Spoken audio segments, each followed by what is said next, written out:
여러분 모두 참 잘 오셨습니다.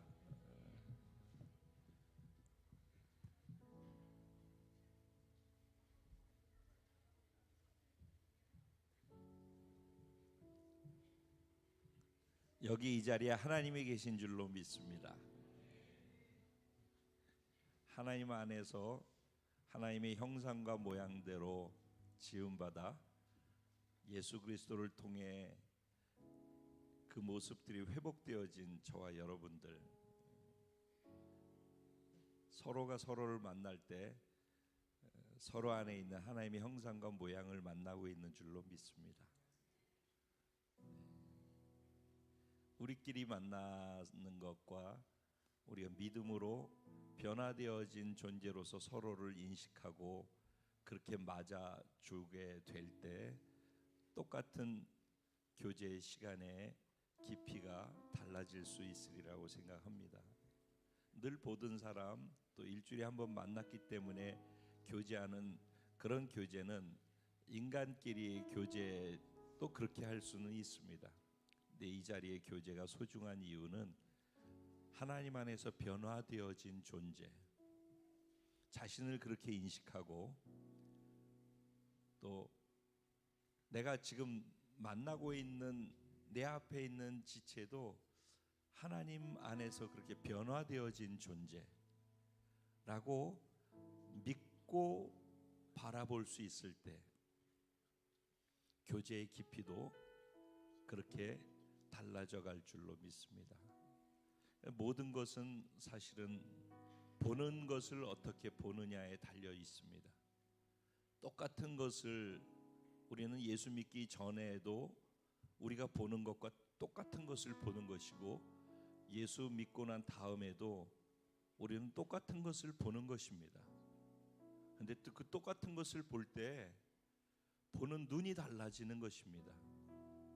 그러니까 내가 보는 것들이 달라지는 게 아니라 보는 눈이 달라지는 것이 예수 믿는 사람들의 특권입니다. 왜 이 사람이 이렇게 안 바뀌지? 왜 내 삶은 늘 이렇지? 이 상황은 왜 이렇게 변화가 없지라고 늘 그것을 탓하는 사람들이 있습니다. 그것은 사실은 그 사람이나 그 환경이나 그 상황이 바뀌는 것이 아니라 예수 믿을 때 그것을 바라보는 내 눈이 바뀌는 것입니다. 눈이 영의 눈으로 열리고 눈이 믿음의 눈으로 열려서 똑같은 상황, 변하지 않는 상황, 변하지 않는 사람을 보는 눈이 달라지기 때문에 그 사람을 다르게 봐주게 되고 그 상황을 다르게 볼 수 있게 되어지고, 그렇게 되어지는 환경을 다르게 반응해 나갈 수가 있게 되는 것입니다. 만약에 이 부분이 되어지지 않는다면 깊이 기도해야 될 부분이죠. 교회를 다니고 예수를 믿고 신앙생활을 하는데 이 부분에 변화가 있지 않으면서 교회를 계속 다니고 있으면 교회 다니는 거는 안 다니는 것보다 낫죠. 말씀을 들을 수 있는 기회가 주어지는 거니까. 그렇지만은 보는 눈이 바뀌지 않으면은 혜택, 특권, 예수 믿는 사람들이 누릴 수 있는 권한, 이런 것들과 전혀 상관없이 그냥 교회만 다니는 것이 되는 것입니다. 그래서 오늘 말씀에도 예수를 믿는다라는 것은 어떤 은혜가 있고 또 어떤 혜택이 있으며 또 그것은 어떻게 누릴 수가 있고 그것을 누리는 사람들은 어떤 목적 속에서 살아야 되는가, 이런 것들을 말씀을 통해서 함께 나누려고 합니다. 이렇게 얘기하는 이유는 한 가지 때문입니다. 이 시간이 저와 여러분 모두에게 의미 있고 소중한 시간이 되길 바라서입니다. 이 시간이 어떤 사람에게는 이 한 번의 시간을 통해 인생이 바뀔 수도 있는 시간이고, 어떤 사람에게는 늘 똑같은 시간의 연속일 수도 있는 것입니다. 희망 없이 기대 없이 늘 변화 없이 똑같이 앉아있다 가기 때문에 아무 생각 없이 또 그냥 와야 되니까 와서 앉아있을 수도 있지만은, 어떤 사람에게는 이 자리가 인생이 바뀌는 자리일 수도 있고, 어떤 사람에게는 이 자리에서 생사가 결정되어지는 순간일 수도 있고, 이 자리에서 영원히 달라질 수 있는 그런 선택을 해야만 하는 그런 자리일 수도 있기 때문입니다. 이 모든 것이 가능하나 가능하지 않느냐 하는 것은 여기 계신 하나님의 임재를 내가 어떻게 인정하고 어떻게 받아들이고 어떻게 반응하느냐에 따라서 하늘과 땅으로 달라진다라고 믿습니다. 그래서 예배를 드릴 때 제가 자꾸 말씀을 또 나누기 전에 다시 나와서 이렇게 말씀드리는 것은 한 번 더 멈추어 서서 진행되고 흘러가는 것 속에서 내가 그냥 떠내려가고 있는 것인지 아니면 내 의지와 내 마음을 담아서 이 시간을 통과하고 있는 것인지 이걸 한번 생각하고선 다음 시간으로 넘어갈 때 저와 여러분에게 더 복된 시간이 되리라 싶어서 다시 한번 생각할 수 있는 시간을 가지려고 이렇게 마음을 나누고 있습니다.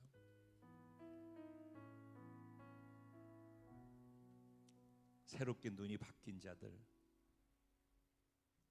저와 여러분인 줄로 믿습니다. 우리 기도할 때 하나님 오늘 예배를 통해서 내 눈에 비늘이 벗겨지게 하여 주옵소서.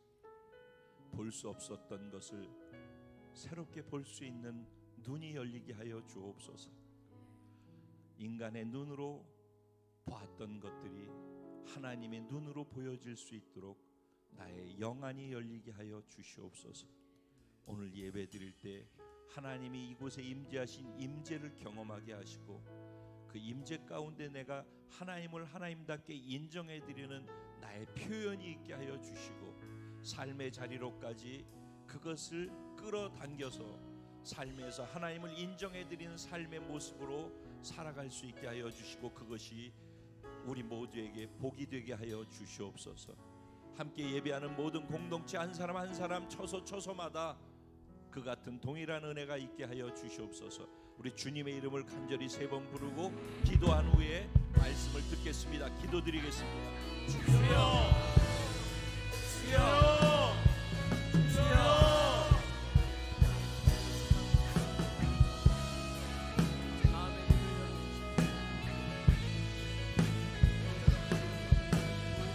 주님, 영존하시는 하나님, 영원 속에서 존재하시며 지금 이 시간은 영원으로 초대하고 계신 살아계신 하나님, 오늘 이 시간이 영원과 연결되어져 있는 시간이라는 사실을 우리가 인식할 수 있게 하여 주옵소서. 우리가 이 한순간을 지나고 있지만은 이 순간 이 자리 이 예배가 영원과 연결되어져 있는 통로인 것을 볼 수 있게 하여 주시옵소서. 오늘 선포되어지는 이 말씀이 영원 속에서 외쳐지는 말씀인 것을 알게 하여 주시고 오늘 이 시간 드려지는 예배 속에 내 반응이 영원을 향해서 새겨지는 반응인 것을 알 수 있게 하여 주시옵소서. 내가 오늘 이 시간에 한순간순간 내 마음과 내 모든 생각과 감정과 표현이 영원 가운데 영원을 향해서 외치는 하나님을 향한 사랑의 고백이 되게 하여 주시옵소서. 진정한 예배가 되게 하여 주시옵소서. 주님께 아버지만 주님만 사랑하고 주님만 바라보고 주님만 구합니다. 주님만 예배 주님께만 예배합니다. 영원하시는 하나님 아버지, 당신의 사랑에 내가 결국은 무릎을 꿇고 그 사랑에 감복해서 내 사랑과 내 삶을 사랑하기 때문에 주님 발 앞에 내어놓습니다. 주님, 나의 고백을 나의 삶을 받아 주시옵소서. 오늘 이 시간 여기 계신 주인 되신 왕 되신 사랑의 하나님께 전부를 쏟아내어 드립니다. 당신만 바라보고 당신께만 반응합니다. 내게 말씀하여 주십시오. 이 말씀이 나를 새롭게 창조해 주시고 이 말씀이 나의 인생의 변화를 만들어내고 내게 지혜를 주며 내 영혼을 소생시키시고 내게 새로운 마음의 기쁨을 회복시켜 주시고 나를 평탄한 선한 길로, 형통한 길로 인도해 주는 말씀이 될 줄로 믿습니다. 삶의 모든 고난과 고통과 눈물을 능히 감당하고 이길 수 있는 말씀도 될 줄로 믿습니다. 주님, 말씀이신 주님, 오늘 말씀 속에 주님의 마음을 내 마음 안에 담게 하시고 말씀을 살아갈 수 있는 은혜까지 성령으로 부어지게 하여 주시옵소서. 기대합니다. 그래서 믿음으로 감사합니다. 영광 받아 주옵소서. 예수님의 이름으로 기도합니다. 아멘. 아멘. 할렐루야. 우리 좌우에 계신 분들 향해서 같이 인사할 때 하나님이 당신을 지극히 사랑하십니다. 인사해 주시. 네. 네. 하나님이 저와 여러분을 지극히 사랑하고 계신 줄로 믿습니다. 오늘 그 하나님의 음성을 함께 듣도록 하겠습니다. 주신 말씀은 요한복음 1장 1절부터 18절까지 말씀이 되겠습니다. 요한복음 1장 1절부터 18절까지 말씀, 제가 한 절, 여러분 한 절 서로 교독하시고 마지막 18절 말씀은 한 마음으로 합독하도록 하겠습니다. 제가 1절 먼저 시작합니다. 태초에 말씀이 계시니라. 이 말씀이 하나님과 함께 계셨으니 이 말씀은 곧 하나님이시니라. 만물이 그로 말미암아 지은 바 되었으니 지은 것이 하나도 그가 없이는 된 것이 없느니라.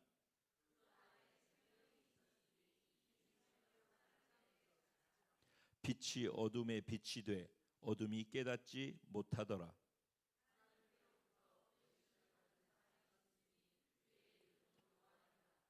그가 증언하러 왔으니 곧 빛에 대하여 증언하고 모든 사람이 자기로 말미암아 믿게 하려 함이라.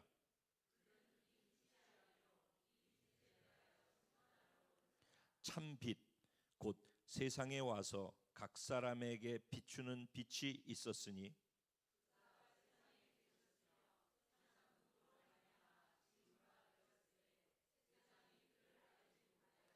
자기 땅에 오매 자기 백성이 영접하지 아니하였으나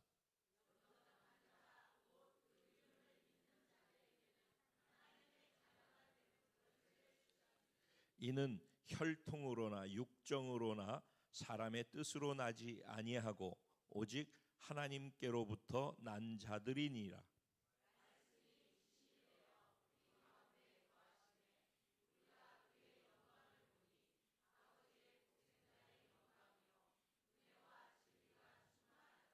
요한이 그에 대하여 증언하여 외쳐 이르되 내가 전에 말하기를 내 뒤에 오시는 이가 나보다 앞선 것은 나보다 먼저 계심이라 한 것이 이 사람을 가리킴이라 하니라.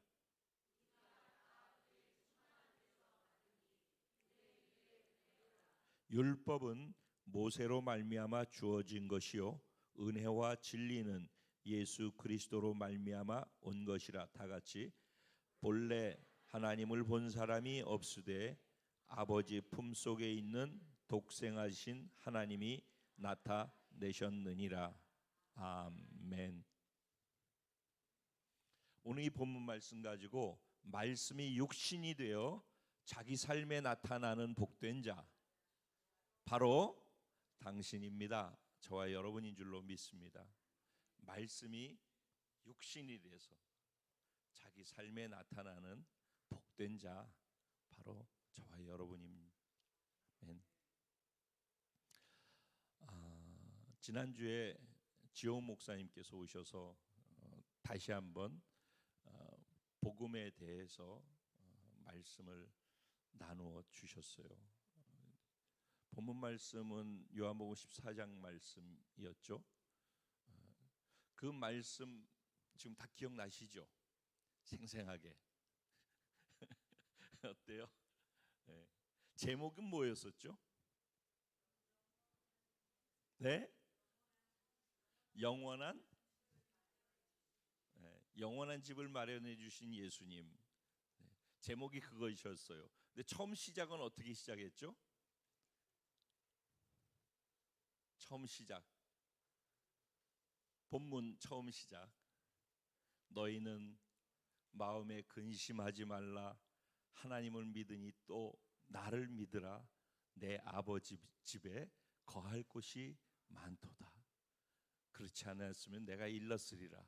내가 너희를 위해서 처소를 예비하러 가노니 내가 처소를 예비하면은 너에게로 다시 와서 내가 너희를 나 있는 곳에 함께 있게 하겠다라고 말씀을 하셨어요. 그러죠? 이들은 무엇을 근심하고 있었는데 근심하지 말라고 그러고 하신 말씀은 이렇게 말씀을 하신 거예요. 이들은 무엇을 근심하고 있었고 왜 근심하고 있었을까요? 예? 여러분의 근심은 무엇이고 여러분이 근심에 대해서 예수님께서 지금 이 본문 말씀을 주시면은 내 근심은 해결되었구나 이렇게 받아들이실 수 있겠습니까? 제자들의 근심은 무엇에 있었죠? 그들이 근심하게 된 이유가 무엇이었어요? 예수님이 이 땅에서 모든 것을 해결해 주실 수 있는 분이라는 사실을 그들은 알았어요. 로마의 압제로부터도 자유케 할 수도 있고 그들이 필요한 것, 부족한 모든 것들을 다 공급해 주실 수 있는 기적과 능력의 하나님, 생명의 하나님, 권세를 가지신 그 전능한 하나님이라는 것을 믿었어요.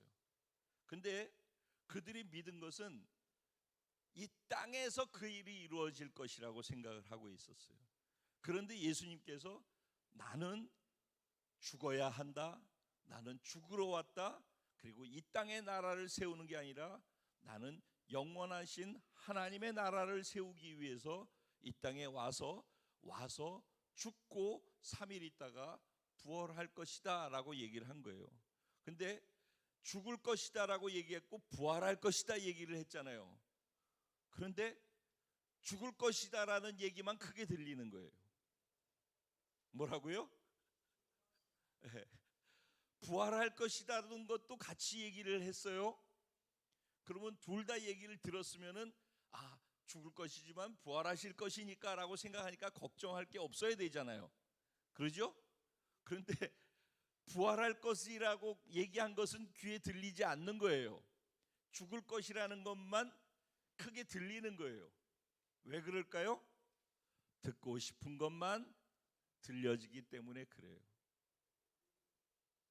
예수님은 둘 다 말씀을 하셨어요.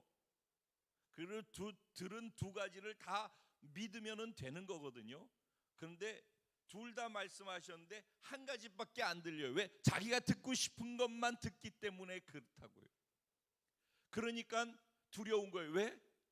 예수님이 이런 분이라는 거 알았고 예수님이 자기 문제를 해결해 주고 모든 로마의 압제로부터 자유케 한다라는 거를 그는 알고 믿었단 말이죠. 근데 그 예수님이 죽으셔야 된대. 여기 있으면서 그 문제를 해결하고 그 일을 자신들과 함께 풀어나갈 거라고 생각했는데 근데 죽어야 된대. 그러니 걱정과 근심이 되겠어요? 안 되겠어요? 그래서 걱정과 근심을 한 거예요. 그럴 때 예수님은 답을 무엇으로 주고 있어요? 하나님 믿으니까 나를 믿어라. 그리고 뭘 얘기해요? 이 땅의 처소가 아니라 이 땅의 문제가 아니라 하늘의 것을 바라봄을 통해서 이 땅의 근심거리를 해결할 수 있도록 그가 보는 시각을 바꾸는 일들을 먼저 하셔요. 그들이 보는 눈은 이 땅에 있는데 예수님은 그들의 이 땅을 보고 있으면서 근심하고 있는 근심을 하늘의 것을 영원한 것을 바라봄을 통하여서 이 땅에 근심하는 문제들을 해결하는 보는 것을 다른 것을 볼 수 있도록 보는 눈이 바뀌게끔 만들음을 통해서 근심, 걱정거리들을 해결할 수 있는 또 다른 방안을 말씀하시는 거란 말이죠. 오늘 요한복음 1장 우리가 읽은 본문 말씀 제가 가끔씩 이렇게 말씀 전하다가 자주 언급하는 내용이기도 해요. 그렇죠? 요한복음 말씀을 계속 전했었어요. 그러면서 요한복음 1장 1절부터 무엇을 얘기하고 선포하면서 시작했는가? 요한은 무엇을 얘기하면서 이 요한복음을 풀어가려고 했는가라고 얘기를 하면서 이 이야기를 계속 했었어요. 요한복음 1장 1절에서 5절 사이에는 어떤 내용이 나와 있는가? 우리가 함께 읽은 내용처럼 태초에 말씀이 계셨대요. 이 말씀이 하나님과 함께 계셨대요. 근데 이 말씀이 곧 하나님이시래요. 그러죠? 네. 그러면 지금 첫 번째는 무엇에 대해서 말씀과 하나님하고는 어떤 관계인가에 대해서 얘기를 하고 있는 거예요. 말씀이 곧 뭐래요?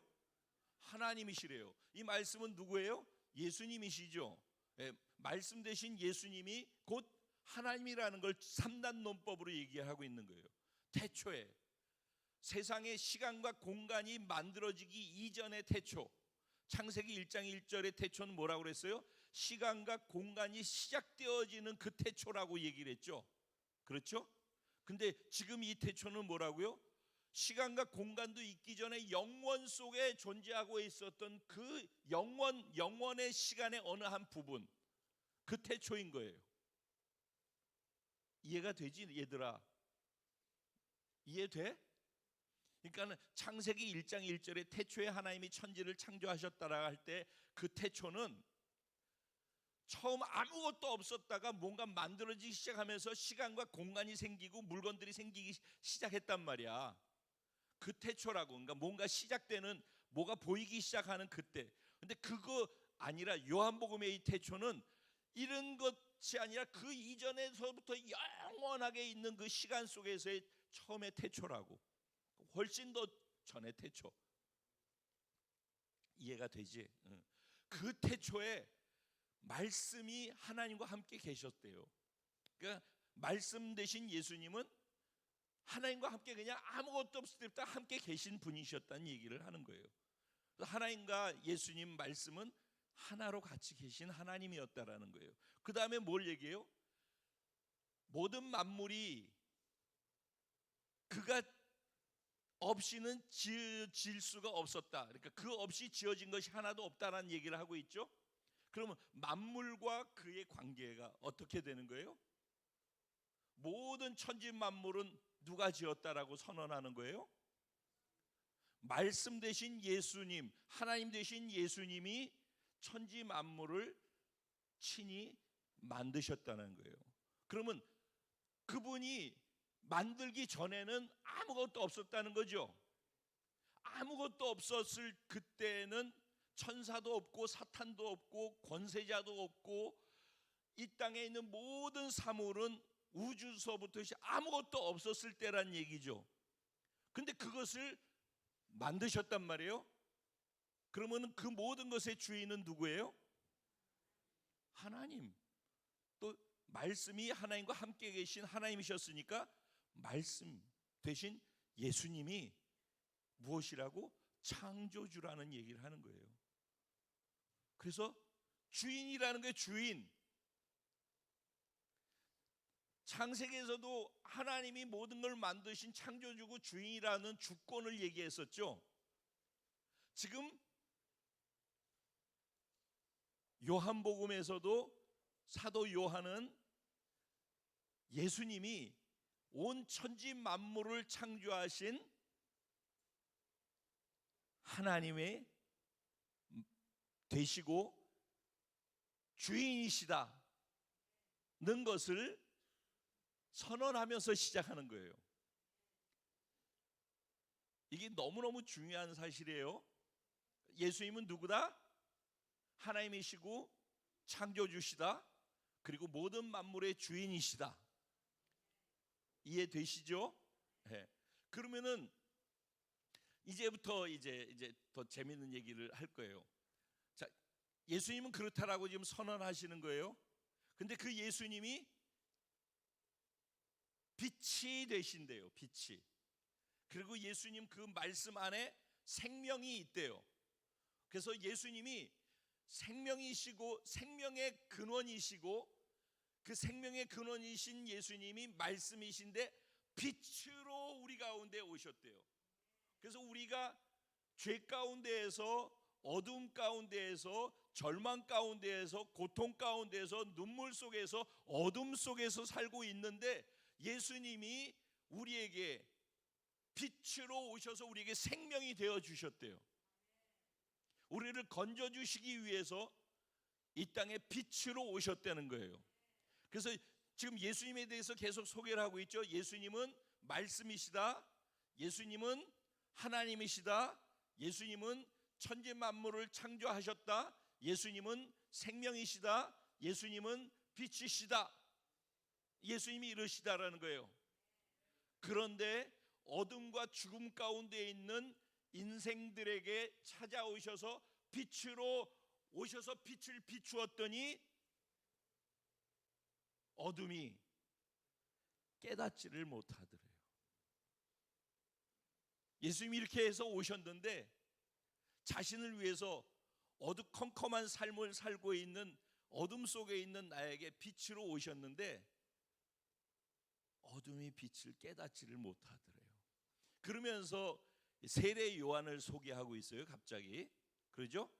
뭐라고 소개를 하죠? 세례 요한을 하나님께로부터 보냄심을 받은 사람이라고 그래요. 그러니까 세례 요한은 하나님으로부터 이 땅에 목적이 있어가지고 보냄을 받은 사람이래요. 그렇죠? 세례 요한은 그걸 알았어요? 몰랐어요? 그걸 알았어요. 나는 하나님으로부터 목적에 의해서 보냄받은 사람이다. 그래서 자기의 목적이 뭐라고 생각을 했어요? 예? 나는 빛에 대해서 증언하기 위해서 이 땅에 온 사람이다라고 얘기를 했어요.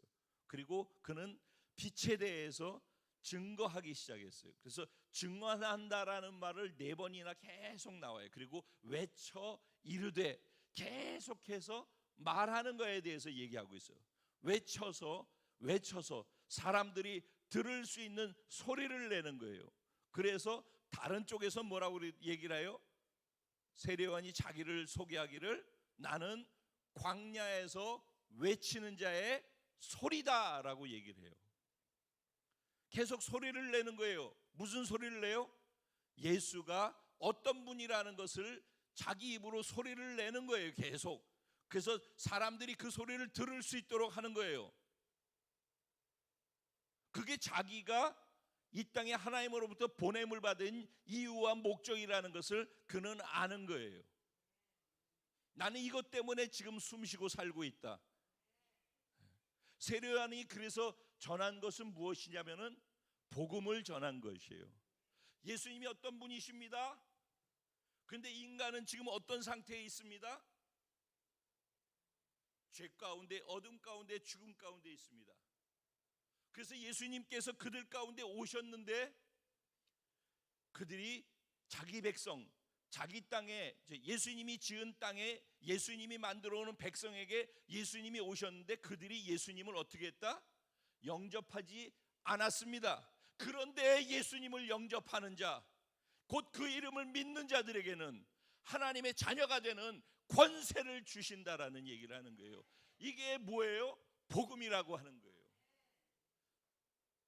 인생이 왜 절망이고, 인생이 왜 고통이고, 왜 눈물이고, 왜 어둠이고, 왜 죽음 때문에 우리가 그 안에서 두려움 속에 살고 있는지, 그런 우리 인생에게 예수님은 어떤 분이신지, 빛이 되시고 생명이 되시고 우리에게 그 생명과 빛의 말씀으로 우리 가운데 보이지 않는 하나님을 보여주시기 위해서 이 땅에 오신 분. 이제 좀 더 구체적으로 말씀 소리가 이 안에 담겨 있을 때는, 이 안에 말씀이 있어도 말씀이 소리로 바깥으로 표현되지 않으면은 말씀이 들려질 수 있고 말씀을 인식할 수 있을까요? 말씀을 인식할 수 있는 게 이 안에, 그냥 이 안에 들어가서 그냥 말씀인데 이렇게 하고 있어. 그럼 여러분이 무엇인지 알 수 없겠죠. 말씀은 적어도 최소한도 소리를 내야지 전달이 되겠죠.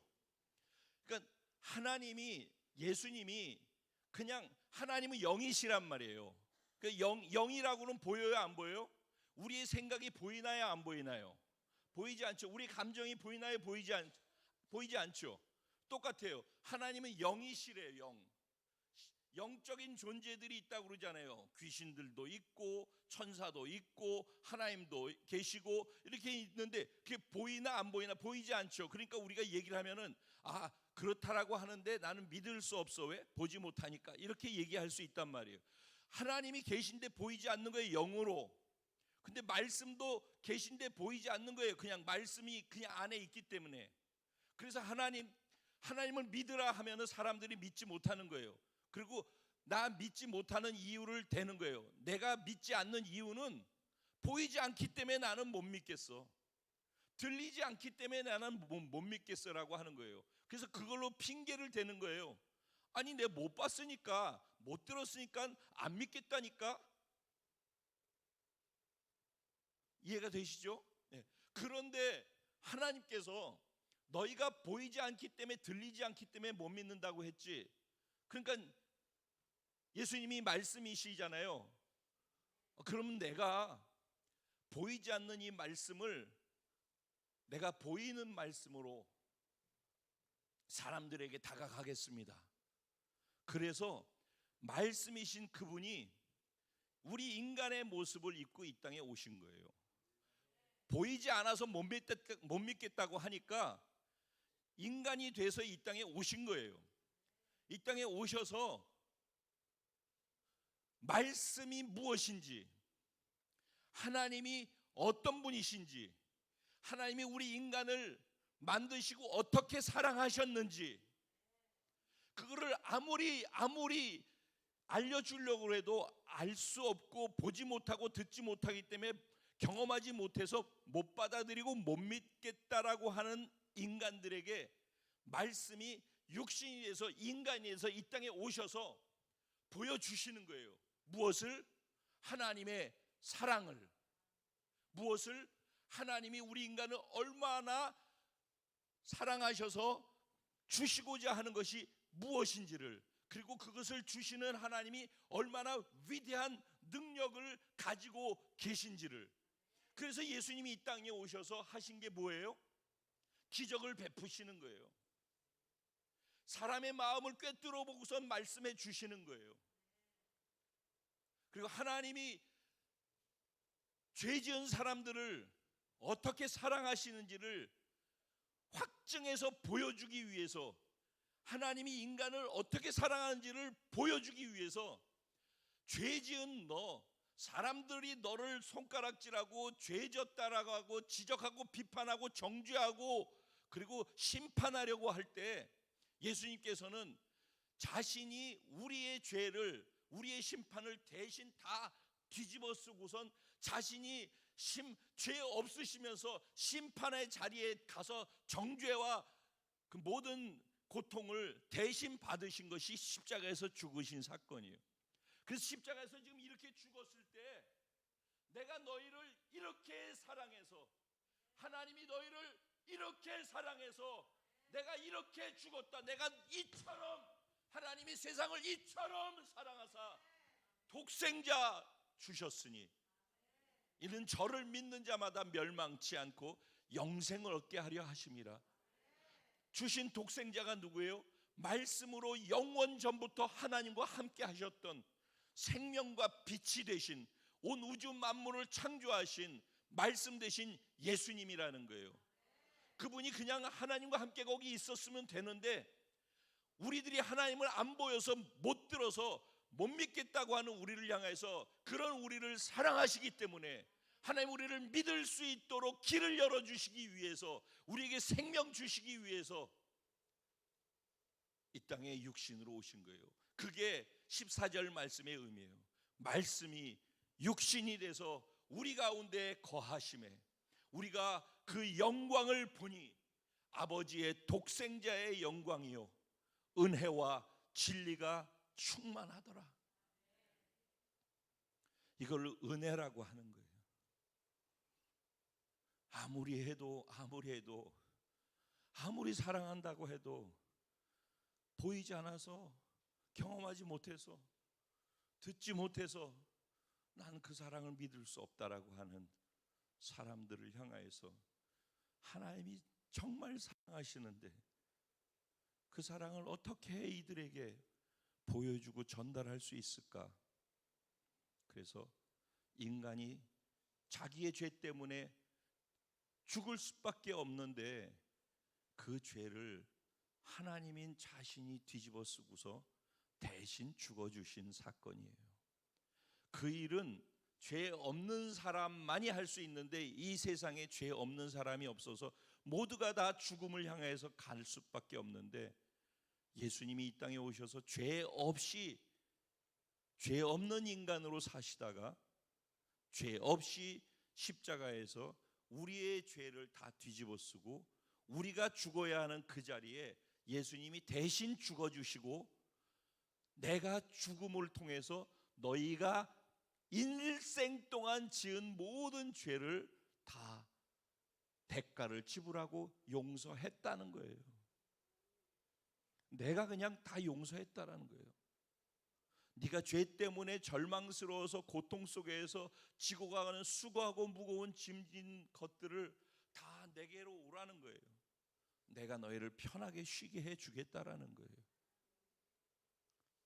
이게 말씀이 육신이 돼서 이 땅에 오신 거예요. 그래서 우리에게 보이지 않아서 들리지 않아서 믿지 못하겠다고는 우리에게 보이시는 하나님으로, 보이시는 말씀으로 오신 거예요. 성경은 말씀을 이렇게 표현하고 있어요. 말씀은 능력입니다. 말씀하시면은 그게 곧 기적이 됐어요. 말씀은 생명의 창조예요. 말씀 그 자체가 우리 영혼을 솟행케 하는 거예요. 말씀은 우리 마음을 다시 기쁘게 회복시키는 능력이 있어요. 말씀 속에 우리가 살아가는데 어떻게 해야 하지 않은 것을 판단하고 선택할 수 있는 지혜를 주셔요. 그래서 성경은 말씀을 취하게 될 때 내 삶이 평탄케 된다고 그랬어요. 이 말씀대로 살아가게 될 때 내 삶이 형통케 된다고 그랬어요. 그렇게 성경 전체는 다 말씀이 얼마나 중요하고 소중한지에 대해서 얘기를 하고 그렇게 소개를 하고 있어요. 오늘도 지금 이 시간에도 그렇게 소개되어지는 말씀을 전하고 있는 거예요. 그러니까 지금 이 시간에 이 말씀을 그냥 인간 임창표라고 하는 사람이 앞에 서서 이야기하는 그냥 뭐라고 그래 이걸 강연 이런 식으로 듣는 분들에게는 그냥 강연으로 들려질 수 있지만 이게 하나님과 태초부터 함께 있었던 말씀이 이 땅에 나를 사랑하신다는 표현으로 선포되어지는 말씀이라는 것을, 그리고 이 말씀이 내게 기적과 능력이 되고 내 영혼을 살아나게 만들고 내 삶의 지혜가 되어지고 내가 기적을 경험하게 되고 능력을 경험하게 해주는 말씀이란다는 것, 이 말씀을 통해서 내 삶의 변화가 일어나는 거예요. 이 삶의 변화뿐만 아니라 이 말씀을 통해서 내가 질병에서 치료를 받기도 하고 마음의 고통과 우울증으로부터 회복되는 것도 다 이 말씀이란 말이에요. 근데 이 말씀이 지금 전해지고 있는 거란 말이에요. 이제 문제는 뭐냐? 문제는 말씀은 그렇다라는 거예요. 말씀은. 근데 이 말씀이 지금도 들려지고 있죠. 들려진 말씀은 어디로 갈까요? 이제부터 잘 들어보세요. 들려진 말씀은 어디로 갈까요? 우리 안으로 들어오겠죠. 귀담아서 듣는 사람들에게는, 아무 생각 없이 듣는 분에게는 그냥 흘러 지나가 버리고 아무것도 남는 게 없겠지만은 이것을 의미 있다라고 생각해서 귀담아 듣는 사람에게는 이 안에 들어오는 거예요. 마치 뭐와 같냐면은 학교 다닐 때 저처럼 공부를 못했던 사람은 선생님이 학교에서 공부를 가르쳐도 그게 무슨 소리인지를 못 알아들어요. 이해가 안 되는 거예요. 이해가. 그래서 시험 치면 이해가 안 되기 때문에 시험 치면은 점수가 안 나오게 돼 있죠. 왜 이해가 안 되는가? 이해하려고 하지 않았기 때문이에요. 내가 관심을 두지 않기 때문에, 재미없다고 생각하고 내 마음속에선 그걸 향해 집중하는 마음을 닫았기 때문이에요. 나는 노는 게 더 좋기 때문에 여기 앉아있지만 그냥 억지로 앉아있는 것이고 노는 것이 더 좋은 거예요. 그러다가 저는 중간에 담을 넘어서 바깥에 나가서 놀다가 들어왔던 사람이에요. 왜? 그게 더 좋았으니까. 이렇게 지금 선생님이 공부를 가르쳐주는 이것이 나한테 별 유익된다는 생각이 안 들고 중요하지 않다고 생각하니까 들려지고 소리는 외쳐지고 있지만은 그것이 자기 것으로 받아들이려고 하는 의지가 없었다는 거죠. 그러니까 소용이 없는 거죠. 근데 이제 공부를 하고 배워야 되겠다고 생각하고 귀를 열고 하나하나 듣는 사람들이 있어요. 그런 사람들이 이제 공부하는 사람들인 거예요. 그 다음에 공식으로 공부를 해서 외워가지고 자기 것이 되기까지에는 또 시간이 걸리죠. 근데 어쨌든 말씀을 들었어요. 마음으로 받은 사람들에게는 이 말씀이 어디 있다고요? 이 안에 있는 거예요. 내 마음속에, 내 생각 속에 지식으로 들어와 있는 거예요. 그러면 이제 살아가다 보면 어떤 일이 발생하냐면은 내가 생각하지 못했던 당황스러운 상황을 만나게 돼요. 내 힘으로, 내 인간의 힘으로 감당할 수 없는 어떤 상황들을 맞게 되어진단 말이죠.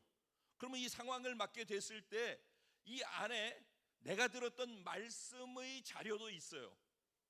또 하나는 내가 알고 들었던 이 세상에서 들었던 지혜나 이 세상에서 학교에서 공부했던 지식이라든가 이런 것들로서 여기 안에 있는 자료도 있어요.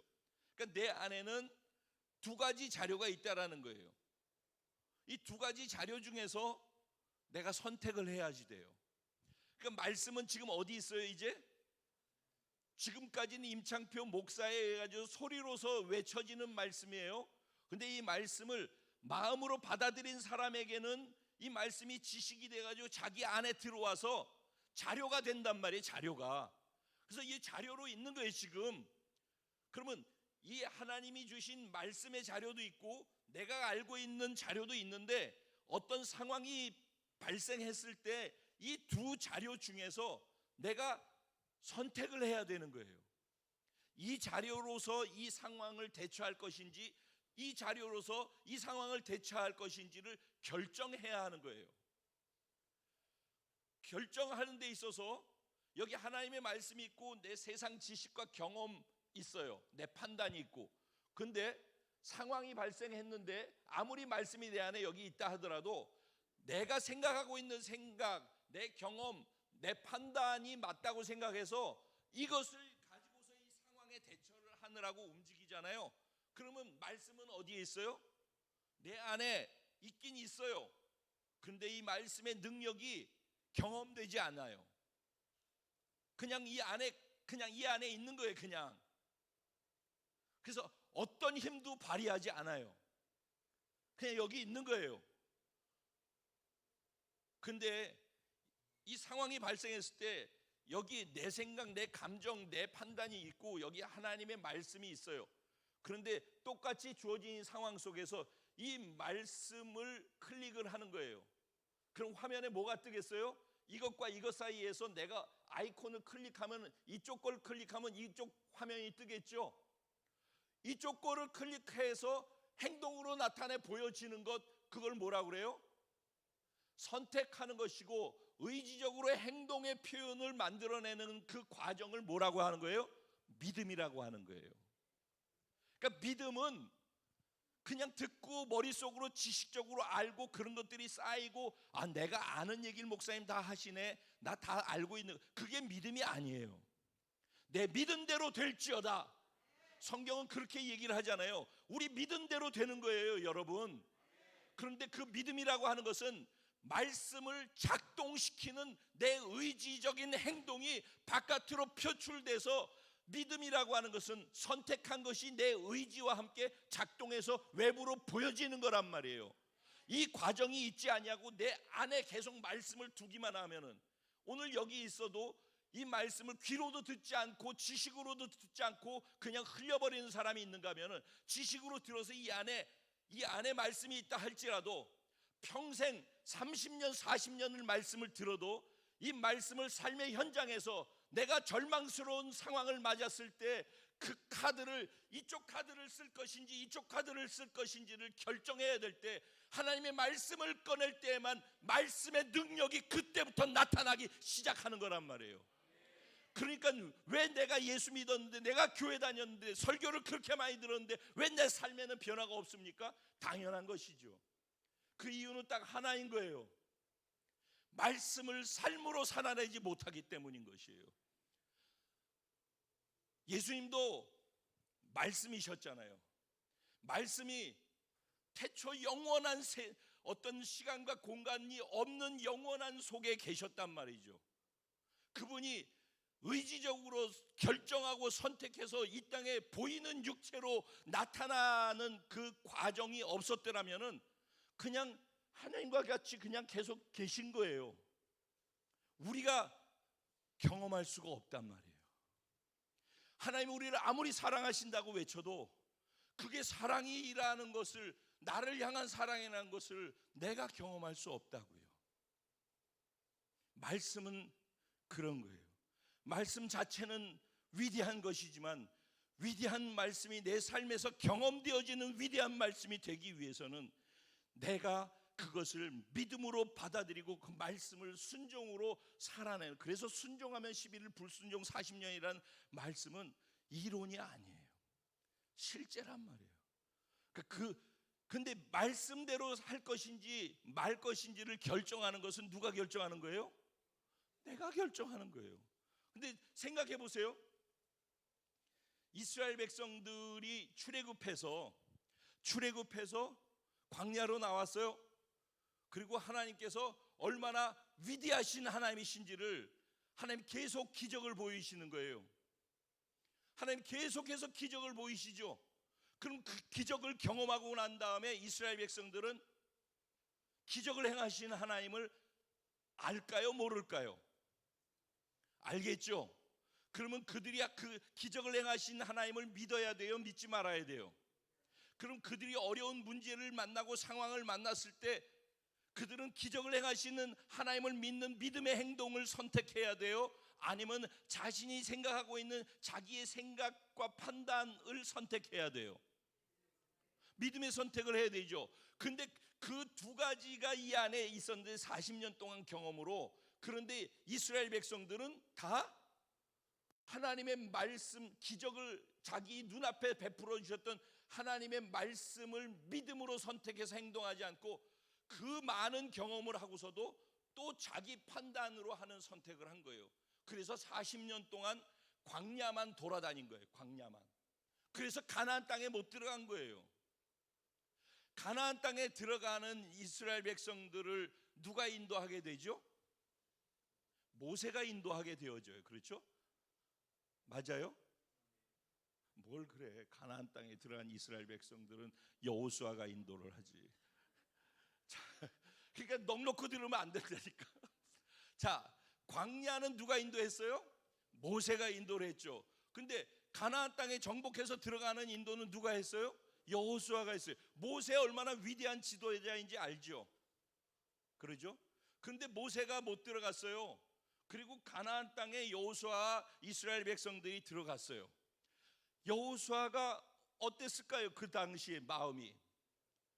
자기의 어마어마한 스승 모세도 결국은 이스라엘 백성들을 이끌고 가나안 땅에 못 들어갔는데 자기가 종으로 있었던, 시종으로 있었던 자기가 어떻게 이스라엘 백성들을 가나안 땅에 이끌어서 가나안을 정복할 수 있을까 걱정을 했을까 안 했을까요? 걱정이 많았겠죠. 그리고 여호수아가 봤던 이스라엘 백성들은 어떤 사람들이었어요? 모세가 그렇게 기적을 행하면서 40년을 하나님의 기적을 보이면서 이스라엘 백성들을 섬겼잖아요. 그런데 이스라엘 백성들은 모세를 돌로 쳐서 죽여라, 뭐 맨날 원망하고 불평하고 맨날 그 많은 기적과 은혜를 경험하고서도 모세를 맨날 욕하고 불평하는 것만 했었잖아요. 그런 이스라엘 백성들, 그 어마어마한 이스라엘 백성들을 그들과 함께 가나안을 정복해야 된다는 생각할 때 그 마음들이 어떠했을까요? 그런 여호수아에게 하나님 뭐라고 그러시죠? 여호수아야, 내가 가나안 땅을 너한테 주었으니 너는 가서 가나안 땅을 취하라, 이렇게 말씀을 하셔요. 그러면서 말도 안 되는 불가능한 것을 미션 임파서블 주신단 말이죠. 주시면서 그거를 할 수 있는 유일한 길로 제시하는 게 있었어요. 뭐라고 말씀하셔요? 여호수아야, 너는 두려워 말라, 강하고 담대하라. 뭐라고요? 두려워 말라, 강하고 담대하라. 그 이유가 뭐예요? 내가 너와 함께한다. 첫째는 하나님이 여호수아와 함께한다라는 걸 잊지 말라는 거예요. 두 번째, 뭐를 강조하느냐? 내가 너에게 하는 말씀을, 율법을 주야로 묵상해라. 하나님의 말씀을 늘 머리에다 담고 살라는 거예요. 하나님의 말씀을. 그리고 그 말씀을 지켜 행하라는 거예요. 그리하면은 네가 어디로 가든지 내가 너와 함께 할 것이고, 네가 하는 모든 일이 평탄케 될 것이고, 네가 가는 길이 형통케 될 것이다. 그렇게 말씀을 하시는 거예요. 그러면 여기에서 그 어마어마한 말도 안 되는 미션을 주면서 주시는 해결책의 핵심이 뭐예요? 말씀인 거예요. 말씀. 여러분, 그 말도 안 되는 미션을 주시면서 그거를 해결할 수 있는 유일한 길을 주시는 게 뭐라고요? 말씀이라니까. 결국은 말씀으로 그거를 해결할 수 있다라는 거예요. 근데 그 말씀을 어떻게 하래요? 묵상해서 내 안에 담아놓고 언제든지 필요할 때, 상황이 발생했을 때 내 안에 담겨져 있는 것이 나갈 거 아니에요. 컴퓨터에다 입력을 시켜야지 인풋이 돼야지 아웃풋이 될 거 아니겠어요? 내 안에 담아놓으라는 거예요. 묵상하라는 거예요. 그러다 어떤 상황이 발생했을 때 말씀이 주어진 것을 끄집어내서 이 말씀을 삶에 지켜 행하라는 거예요. 그러니까 말씀을 내 안에 가둬놓고 묵상하는 것으로 이 안에 두기만 하는 것은, 암기하는 것도 좋고 뭐 읽는 것도 좋고 묵상하는 것도 다 좋아요. 근데 그것을 하고서 그것만 하면 된다고 생각하면 그런 일은 없다라는 거예요. 언제나 그렇게 하는 것은 이 안에 인풋하는 과정이란 말이에요. 그러니까 그것을 클릭해서 아웃풋해가지고 나타나 보여지도록 하는 것은 내가 말씀을 클릭해야 된다고, 내 의지적 선택을 가지고 행동으로 말씀을 선택하는 것을 표현해내야 된다란 말이에요.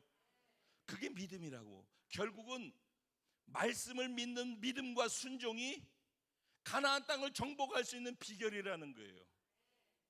그래서 이제 결론입니다. 하나님과 함께 하셨던 말씀이신 예수님이 천지 만물을 창조하신 창조주이신데,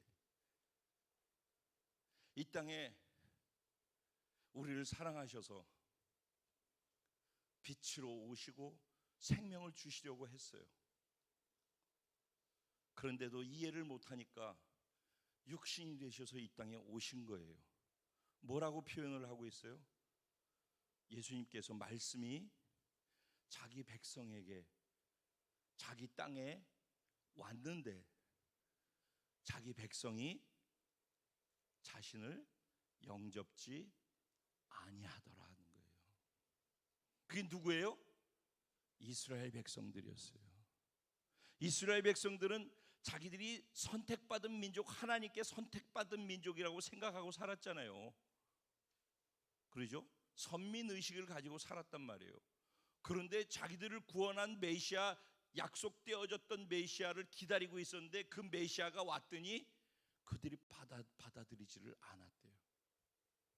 그런데 영접하는 자, 곧 그 이름을 믿는 자들에게는 예수가 구원자라는 사실을, 자기의 감당할 수 없는 죄를 대신 짊어지고 죽으셔서 내 죄를 사해 주시고 나를 구원하시고 나에게 영원한 하나님의 생명을 주시고 영원한 하나님의 나라로 초청해 주시는 분이 예수 그리스도라는 사실을 믿음으로 받아들이고 그것을 자기 안에 생명으로 두는 사람, 그걸 영접한다라고 해요. 누군가를 영접한다라는 의미가 무엇인지 아시죠? 예수님을 자기의 영원한 생명으로 이렇게 받아들이는 거예요. 그래서 자기 안에 영접하는 사람은 영원으로 연결되어지는 거예요. 영원한 하나님의 나라로 그곳에서 영원히 살 수 있는 영원한 생명으로 연결되어지는 거예요. 그뿐만 아니라 하나님의 자녀가 된다라는 거예요.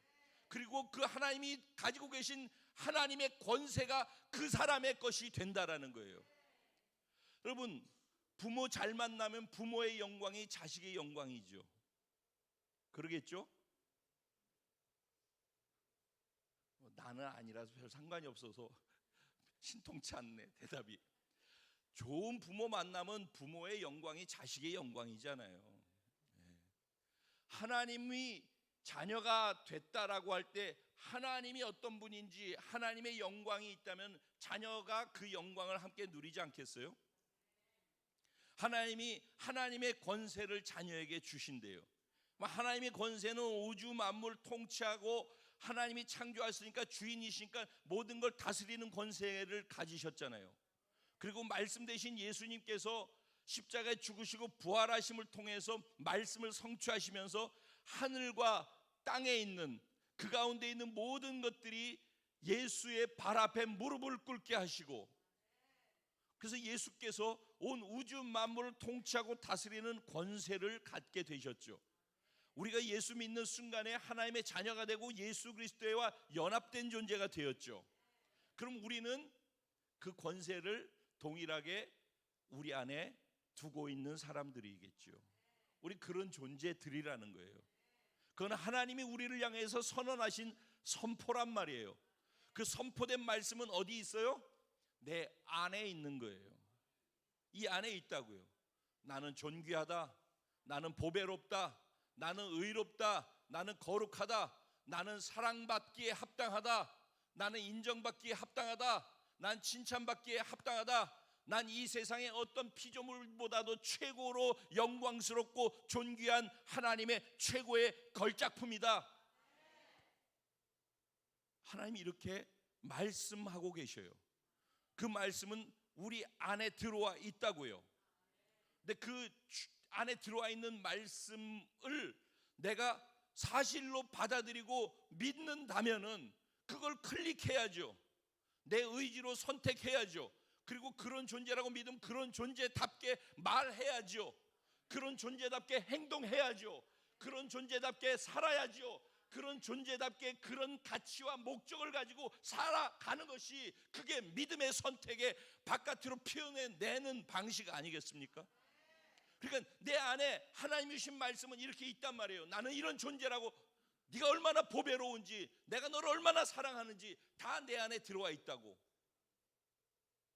우리는 이미 하나님 나라에 속했고 하나님의 왕의 보좌에 우리는 같이 있고 성령의 권능에도 연합되어 있고 다시 오실 예수님의 정결한 신부로서 이 땅에 존재하고 있다고. 이게 우리라고 말씀하고 있잖아요. 그러면 이제 우리는 어떻게 살 것인가를 결정하는 것은 내 안에서 두 자료 안에서 선택하는 거란 말이에요. 선택해서 이쪽을 하나님의 말씀을 클릭하고 순종으로 행동을 표현해낼 때 조금 전까지 말씀드렸던 말씀의 권세와 능력이, 말씀에 약속된 하나님의 약속의 성취가 내 순종을 통해서 말씀이 이 땅에 드러나고 보여지게 되어지고 들려지게 되는 그 순간 우리가 그 영광을 보니 보여지는 영광이 된단 말이에요. 그때 예수님한테 끝나는 게 아니라 그 말씀이 우리 안에 들어와서 우리 안에 있는 말씀이 되는 것이라고요. 마치 영원 속에 계셨던 말씀이 내 안에 영원히 계시단 말이에요. 근데 이 말씀을 내가 순종해서 나를 드러낼 때 내 안에 말씀을 통해서 드러나고 순종을 통해 드러나는 이 말씀이 다른 사람들 눈에 들려지고 보여질 때 우리가 그 영광을 보니 아버지의 독생자의 영광이요 은혜와 진리가 충만하더라. 이해가 되시죠? 그러니까 말씀을 내 안에 가둬놓으면은요, 말씀은 아무것도 할 수가 없어요. 이 말씀을 가둬놓고 있는 것이 무엇일까요? 말씀이 이 위대함이 드러나지 못하게 막고 있는 것이 무엇일까요? 나 자신인 거예요.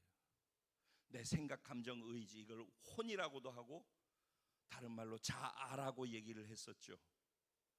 내 생각이 말씀하고 부딪히는 거예요.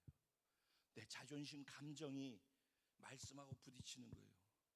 말씀은 이렇다라고 하는데 내 자존심이나 내 감정이나 내 생각이나 지금까지 내가 알고 있었던 경험이 이 말씀하고 부딪히는 거예요. 이걸 자아라고 해요. 이게 깨어지지 않으면은, 그래서 책 제목에 자아가 깨어질 때 뭐 이런 책 제목들이 그래서 나오는 거예요.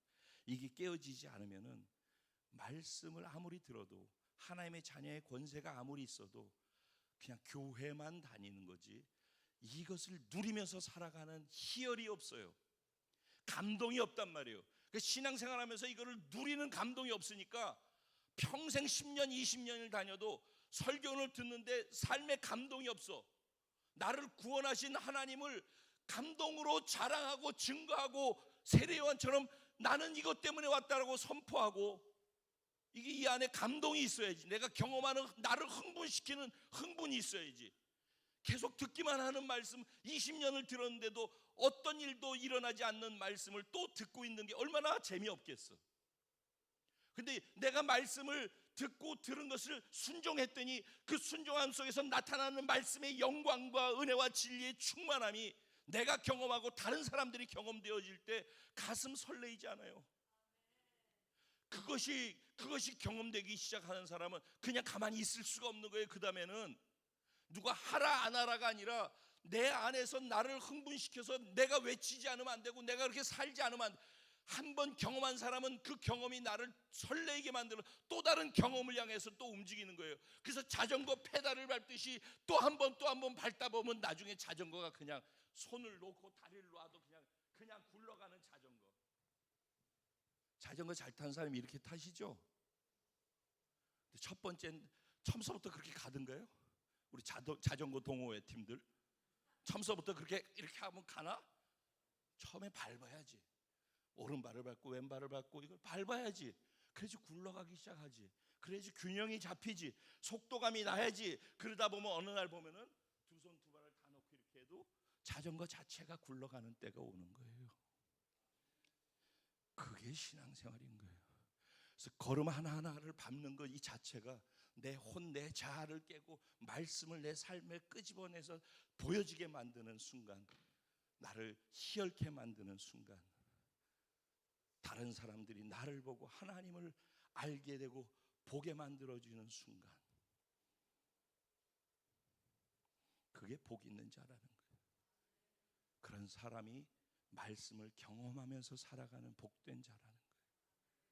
말씀을 자기 안에 가두어놓고 평생을 그냥 교회만 다니면서 설교만 듣고 누군가하고 얘기하면 하나도 경험은 못하면서 들은 것은 수십 년 동안 있어가지고 나도 다 알아 그러고 그냥 지식을 같이 얘기하는 그런 비참한 그런 시간들을 보내지 말고 한순간 한순간 내가 얘기만 하면 가슴 설레서 내가 경험하고 있는 그분을 얘기하는데 가슴이 뜨거워져가지고 그런 은혜가 올 한 해 아니 평생 저와 여러분의 삶에 가득하기를 주님의 이름으로 축복합니다. 올 한 해가 그것을 시작해보고 그것이 몸에 배서 내년부터는 이렇게 하고 있어도 자전거가 굴러가듯이 그런 놀라운 은혜의 시간들이 지속될 수 있는 그런 한 해로 열려지게 되기를 주님의 이름으로 축원드립니다. 오늘 말씀 잘 기억해 보셔요. 그리고 이 말씀 너무너무 소중한 하나님이 주시는 말씀, 우리를 사랑하셔서 꼭 말씀의 능력을 경험하며 살아가기를 원해서 주시는 말씀이라고 믿습니다. 말씀이 육신이 돼서 자기 삶에 나타나는 자, 그게 복된 자라는 것입니다. 저와 여러분 되기를 간절히 소원합니다. 이 말씀 생각하면서 하나님, 내가 그렇게 살기를 원합니다. 나에게 그렇게 살 수 있고 그렇게 경험할 수 있고 그렇게 다른 사람들한테 내 안에 있는 말씀이 얼마나 소중한 것인지 선택하고 함께 예수님 안에 살아갈 수 있는 그런 기회를 만들어줄 수 있는 삶을 살게 하여 주시옵소서. 우리 주님의 이름을 한번 부르고 기도합니다. 기도드리겠습니다. 주여,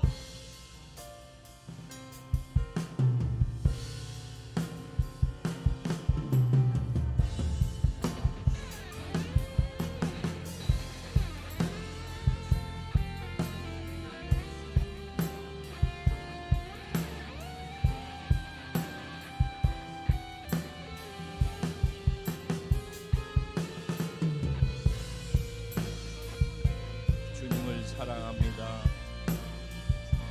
그래서 주님 말씀을 사모합니다.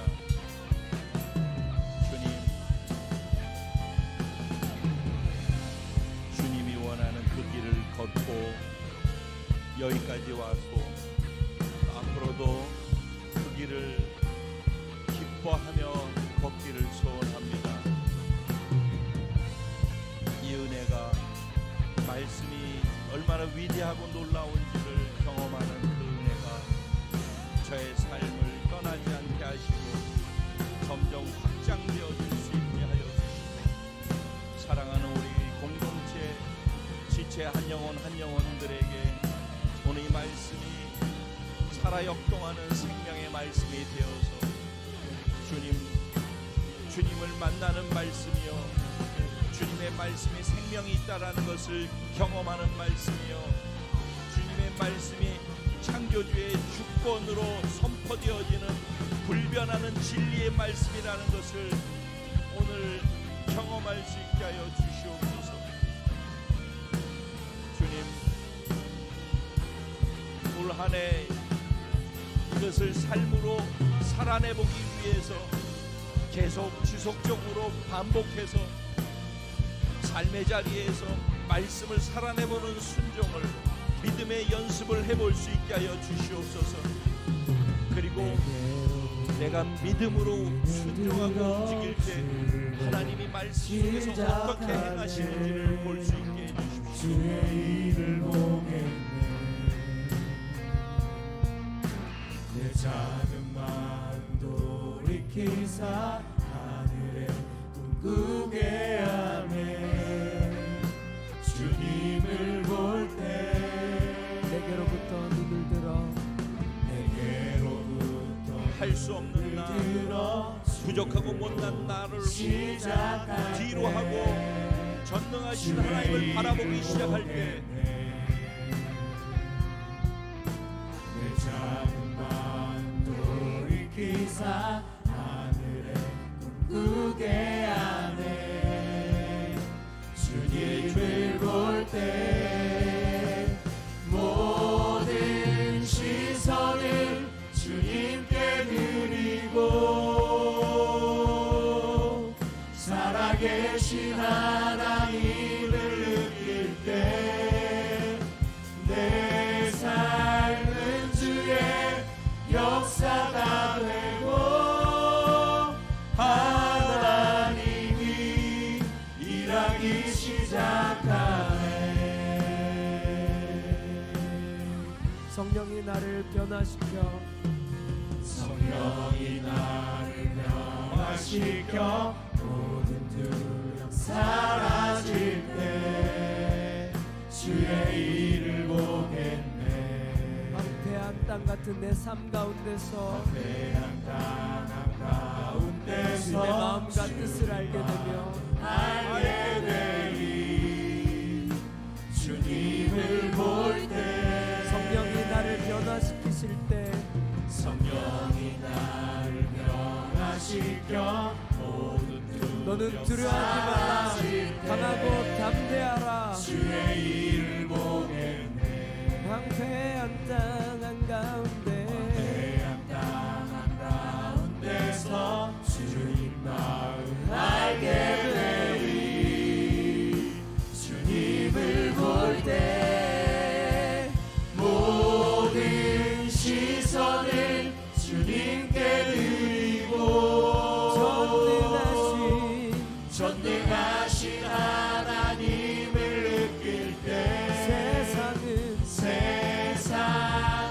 주의 나라가 되고 하나님이 일하기 믿음으로 두 손을 주님께 올려드리면서 모든 시선을 주님께 드리고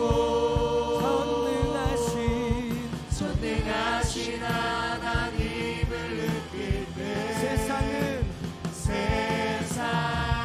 주의 나라가 되고 하나님이 일하기 모든 시선을 주님께 모든 시선을 주님께 드리고 살아계신 하나님을 느낄 때 내 삶은 주의 역사가 되고 하나님이 일하기 시작하네. 내 삶은 주의 역사가 되고 하나님이 일하기 시작하네. 세상은 주의 나라가 되고 하나님이 일하기 시작하네.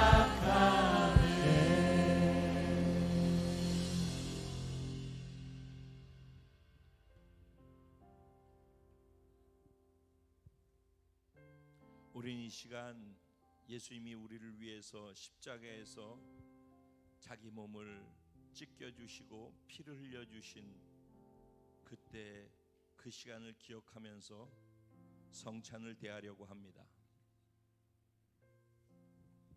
우리가 이제 떡을 떼게 될 터인데 이 떡은 상징적으로 예수님이 우리가 우리 지은 죄 때문에 우리 몸이 그렇게 죄의 대가를 지불하고 채찍에 맞아 갈기갈기 찢어져 죽어야만 마땅한데 대신 예수님이 그 일을 감당해 주신 예수님의 몸으로 우리가 기억하며 이 시간을 가지려고 합니다. 포도주는 예수님이 채찍에 맞으면서 흘러내리는 그 피, 머리에 가시관을 쓰셔서 그 가시가 찔려 머리에서부터 흐르는 그 피, 손과 발에 대못에 찔려서 흐르는 그 피, 창에 찔려서 심장이 터져서 흐르는 그 피, 그 피로 말미암아 우리 죄 사함을 받게 하시려고 우리의 연약함을 다 제해 주시기 위해서 흘려주신 그 피, 그 피를 우리가 마신다라는 믿음을 갖고 죄 사함을 생각하고 우리가 새로워지는 것을 믿으며 이 포도주를 대하려고 합니다. 여기 하나님의 임재하심이 있음을 믿기 때문에 오늘 이 성찬에 하나님의 성령께서 임재하셨음을 믿기에 우리는 이것을 믿음으로 이 시간을 가지려고 합니다.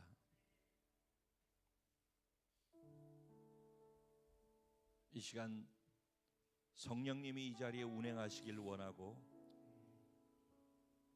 성찬을 대하는 저와 우리 한 사람 한 사람에게 성령이 역사하시기를 원합니다.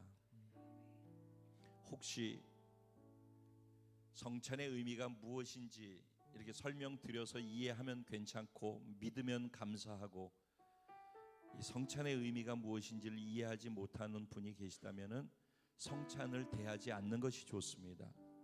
성경에는 아무 생각 없이 장난으로 성찬을 대하다가 병든 사람도 있고 죽은 사람도 있다라고 성경은 그렇게 얘기합니다. 하지만은 이 의미가 무엇인지를 알고 예수님이 죽으심과 몸이 찢겨지심과 피 흘리심이 바로 내 죄 나 때문이라는 것을 믿음으로 받아들이고 감사함 속에서 이 떡과 포도주를 대하는 모든 사람들에게는 하나님이 놀라운 은혜와 치유와 기적의 역사가 이 성찬 속에서도 경험되어지는 것입니다. 성찬을 잘못해서 병 걸리는 사람도 있겠지만은 성찬을 바르게 대함을 통해서 치료의 역사와 내면의 치유의 역사도 있고 영혼이 새롭게 회복되어지는 역사도 이 성찬 속에서 일어나고 기적도 오늘 이 성찬 속에서 경험할 수 있는 것입니다. 이 성찬을 정말 소중하고 의미 있게 보내는 자에게 성찬의 복이 임할 줄로 믿습니다. 예수께서 이르시되 내가 진실로 진실로 너희에게 이르노니 인자의 살을 먹지 아니하고 인자의 피를 마시지 아니하면 너희 속에 생명이 없느니라. 내 살을 먹고 내 피를 마시는 자는 영생을 가졌고 마지막 날에 내가 그를 다시 살리리니 내 살은 참된 양식이요 내 피는 참된 음료로다. 내 살을 먹고 내 피를 마시는 자는 내 안에 거하고 나도 그의 안에 거하나니 살아계신 아버지께서 나를 보내시는 매 내가 아버지로 말미암아 사는 것 같이 나를 먹는 그 사람도 나로 말미암아 살리라. 이것은 하늘에서 내려온 떡이니 조상들이 먹고도 죽은 그것과 같지 아니하여 이 떡을 먹는 자는 영원히 살리라. 아멘.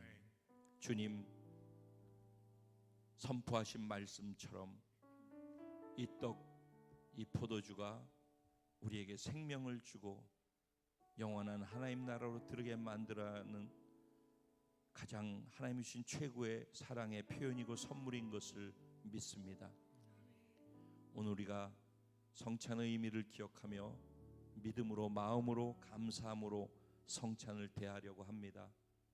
이 시간에 성찬에도 성찬을 대하는 우리에게도 이 자리에도 성령으로만 충만하게 하시고 하나님의 영광으로만 가득 차게 하여 주시고 사단 조금 더 영향력이 없도록 이곳에서 떠나가게 하여 주시옵소서. 귀한 시간을 주신 하나님께 감사드리고 예수님의 이름으로 기도합니다. 성찬을 대할 때 먼저 드시지 말고 들고 계셨다가 함께 떡을 떼고 함께 포도주를 마시도록 그렇게 하겠습니다.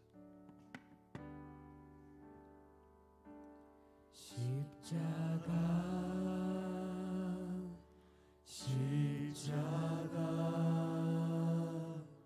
그 위에 나 죽었네.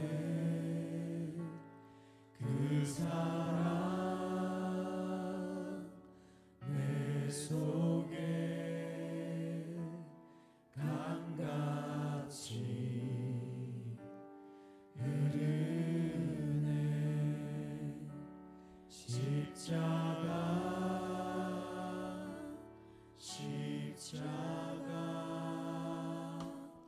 그 위에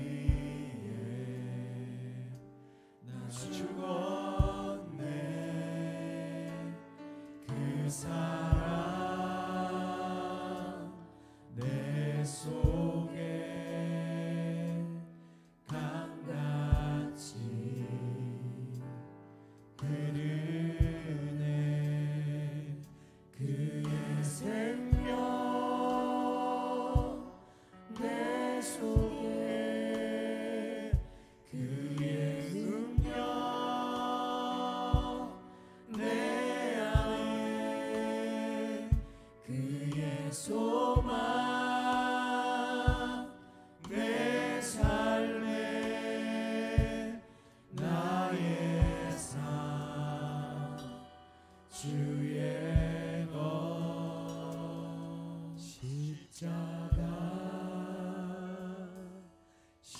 십자가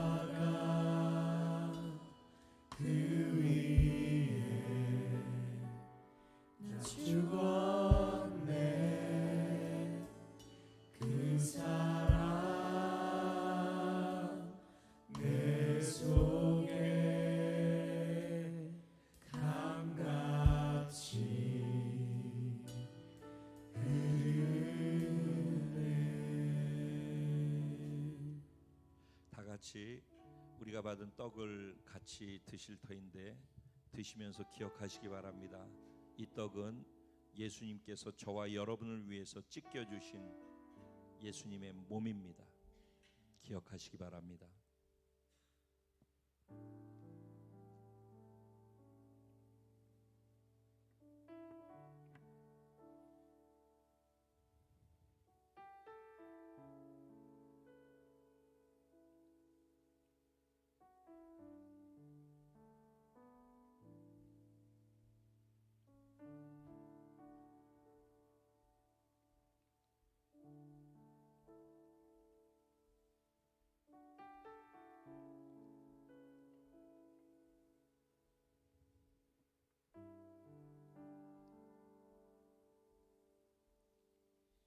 이제 함께 포도주를 대할 터인데, 이 포도주는 예수님께서 저와 여러분들의 죄를 위해서 흘려주신, 우리 연약한 육체를 위해서 흘려주신 예수님의 피입니다.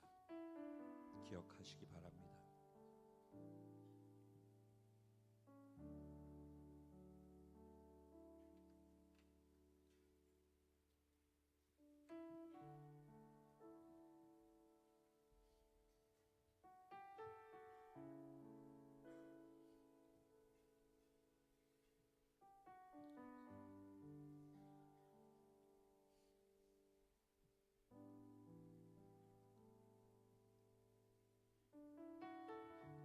이 성찬을 믿음으로 받은 사람들에게는 지금 이 시간 놀라운 일들이 내면 속에서, 영혼 속에서 일어나고 있습니다. 진짜 믿음으로 받아들인 사람들에게는 지금 이 시간 하나님께서 우리를 새로운 피조물이 되었다라고 선언하시는 그 새로운 피조물 되어지는 시간으로 이 시간을 다시 삼아 주시는 것입니다. 그리스도 안에 있으면 새로운 피조물이라. 이전 것은 지나갔으니 보라, 새 것이 되었도다.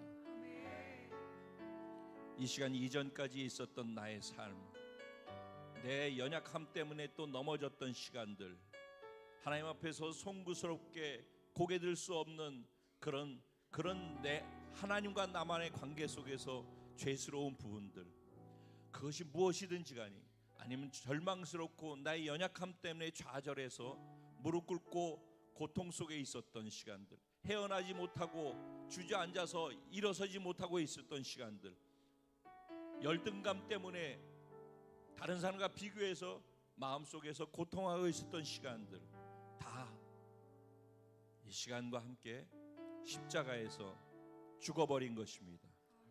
그리고 완전히 새로운 피조물로 하나님이 보시기에 아주 좋았더라라고 말씀하시는 그 모습으로 우리가 완전히 새롭게 변화되어 태어났음을 이 시간 우리 믿을 수 있는 것입니다. 하나님이 이렇게 말씀하고 계신 것입니다.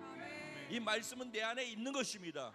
이제 내 삶 속에서 이 말씀을 클릭할 것인지 아니면 이전 생각을 클릭할 것인지를 선택하는 것은, 그것을 우리의 믿음이라고 하고, 그것은 우리의 자유의지에 달려 있는 것입니다. 우리의 마음속에서 내 경험은 자꾸 이것을 또 막으려고 할 것입니다. 내 자아는 계속해서 예전 삶으로 돌아가고 예전에 하던 결정을 하기를 원할 것입니다. 그런데 그것을 믿음으로 딛고 이겨서, 그래 나는 하나님의 말씀하신 그대로 나는 이런 존재가 됐어라고 믿고 그걸 선택하고 그런 존재답게 말하고 그런 존재답게 결정하고 행동할 수 있다면은, 하나님 그 행동을 통해서, 그 믿음을 통해서 하나님께서 약속하신 약속의 말씀에 권세를 드러내시는 것입니다. 새로운 생명의 창조의 역사를 일으키시는 것입니다. 그 가운데 하나님의 영광을 드러내시는 것입니다. 그걸 보는 사람들이 하나님께 은혜와 진리가 충만하다고 고백하며 주께 나오는 일들이 일어나게 되는 것입니다. 저와 여러분이 그렇게 되는 시간이라고 저는 확신합니다. 우리 같이 한 번만 더 기도할 때, 하나님 내게 이 은혜를 주셔서 감사합니다. 헛되이 버리지 말게 하시고, 한 달에 한 번 내게 주어지는 이 귀한 시간, 내가 이 한 달 동안을 놓치지 않고 다음 달을 맞을 수 있도록 계속 이 은혜가 유지되어질 수 있도록 살아낼 수 있도록 말씀이 생명의 능력으로 순종을 통해 드러나게 하여 주옵소서. 주님의 이름을 한번 부르고 짧게 기도드리겠습니다. 주여! 주님 감사합니다. 말씀이 내 안에 들어왔습니다. 이제 난 이 말씀을 믿습니다. 하나님의 말씀대로 내가 순종하고 선택해서 나의 의지로 행동으로 표현해낼 때 표현돼서 바깥으로 나가는 모든 것을 사용해 주십시오. 말씀을 표현해내는 자리자리마다, 말씀을 믿음으로 드러내는 자리자리마다 하나님 말씀의 권세와 능력이 드러나게 하여 주시고 하나님의 영광이 은혜와 진리로 충만함으로 나타나게 하여 주셔서 폭발하는 생명의 능력이 세례 요한과 같이 복음을 선포하는 능력으로 나타나게 하시고 하나님의 독생자의 영광이 드러날 수 있도록 은혜와 진리가 충만하게 은혜 위에 은혜로 받아들여질 수 있도록 성령께서 우리를 그렇게 살아가도록 도우실 줄로 믿습니다. 성령님, 하고자 하는 간절함이 있는 사람들, 주님 앞에 목말라하고 몸부림치며 그렇게 살기를 소원하는 사람들에게 성령님을 의지하고 성령님을 붙잡고 이 삶을 살기로 결단하고 가는 자에게 성령께서 은혜를 주시고 그렇게 살 수 있도록 힘이 되어 주실 줄로 믿습니다. 주님 감사합니다. 우리에게 복음의 능력으로 오늘도 성찬을 통해 이전 것은 십자가에 못 박아버리고 오늘 다시 막 새롭게 시작한, 다시 태어난 새로운 피조물로 이 날을 맞이하고 시작하게 하심을 감사합니다. 하나님, 이것을 말씀하셨사오니 이제는 내 안에 이 말씀을 두었사오니 말씀을 내가 순종으로 살아내게 하여 주옵소서. 말씀이 내 삶에 나타내 보여질 수 있도록, 그래서 말씀의 권세와 능력이 내 삶을 통해서 보여지고 내가 먼저 경험되어지고 누려지는 말씀이 될 수 있고, 보여짐을 통해 들려짐을 통해 보고 듣고 느끼는 자들이 예수 그리스도를 생명으로 빛으로 선택할 수 있도록, 세례 요한의 선포를 하며 살아갈 수 있도록 내가 그렇게 쓰여질 수 있게 하여 주옵소서. 아멘. 오늘 우리의 수고하고 무거운 짐이 다 십자가에서 떠나갔음을 선포합니다. 아멘. 우리의 죄의 문제도 해결되었음을 선포하고, 아멘. 우리의 눈물 짓게 만드는 고통의 문제도 해결되었음을 선포합니다. 아멘. 우리 연약한 육체의 고통으로부터도 자유케 되어졌음을 선포합니다. 아멘. 이제 우리가 모든 수고하고 무거운 짐들을 다 주님께 내어 드렸사오니 주님 안에서 함께 지고 가는 짐이 쉽고 가벼울 줄로 믿습니다. 아멘. 주님과 함께, 성령님과 함께 말씀을 살아내는 삶을 동행하며 살겠사오니 성령님 기뻐하시며 이 삶을 살 수 있도록 우리의 도움이 되어 주옵소서. 아멘. 감사해서 하나님께 드려지는 귀한 마음의 연보가 있고 온전한 10의 1조가 있고 주님 나라 속히 오기 원해서 하나님의 나라를 이 땅에 세우기 위한 선교 헌금, 건축 헌금이 있습니다. 하나도 땅에 떨어지지 않게 하시고 하나님, 당신의 나라를 위해서 구원받을 영혼들과 세워질 영혼들을 위해서 사용되어지게 하여 주옵소서. 아멘. 주님 마음 감동시켜드리는 물질 되어서 다 쓰고도 12광줄이 남는 축복의 물질 되게 하여 주옵소서. 아멘. 그리고 남는 모든 것은 주를 감동케 한 모든 사람들의 삶으로 다시 되돌려지는 은혜와 축복까지 있게 하여 주옵소서. 아멘. 행하실 하나님께 진심으로 믿고 감사드리며 다시 오실 우리의 신랑 예수님의 이름으로 축복하고 기도드리옵나이다. 아멘. 아멘. 우리 하나님께 감사와 영광의 박수를 돌려. 할렐루야.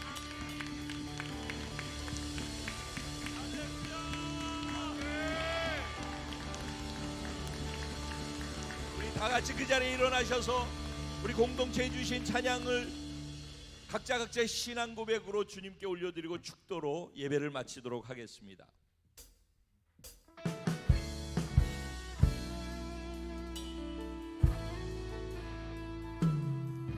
우리에겐 소원이 하나 있네. 주님 다시 오실 그날까지 우리 가슴에 새긴 주의 십자가 사랑, 나의 교회를 사랑케 하네. 주의 교회를 향한 우리 마음, 희생과 포기와 가난과 고난,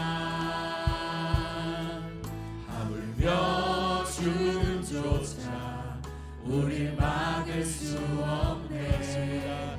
우리 교회는 인간의 희망입니다.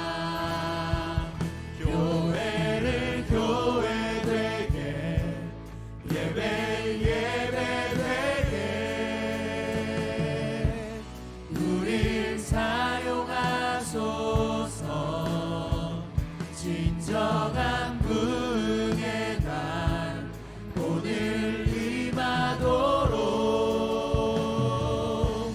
우릴 사용하소서.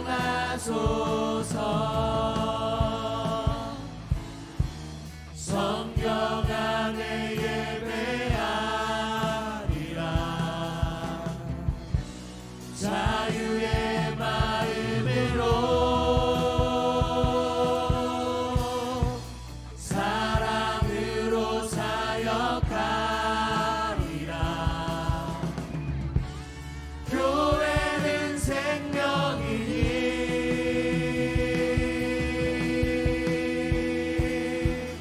교회를 교회 되게, 예배 되게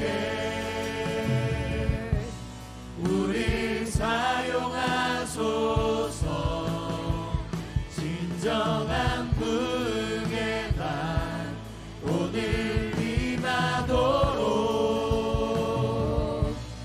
우릴 사용하소서.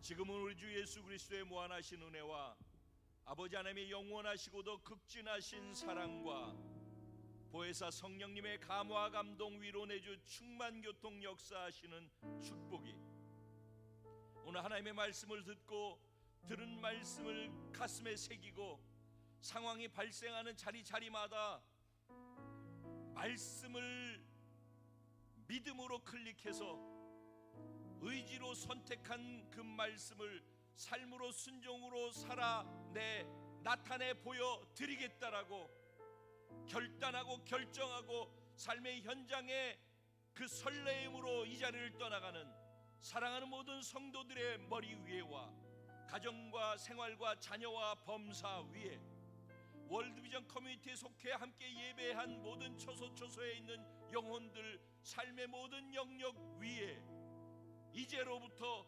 영원까지 함께 계실지어다.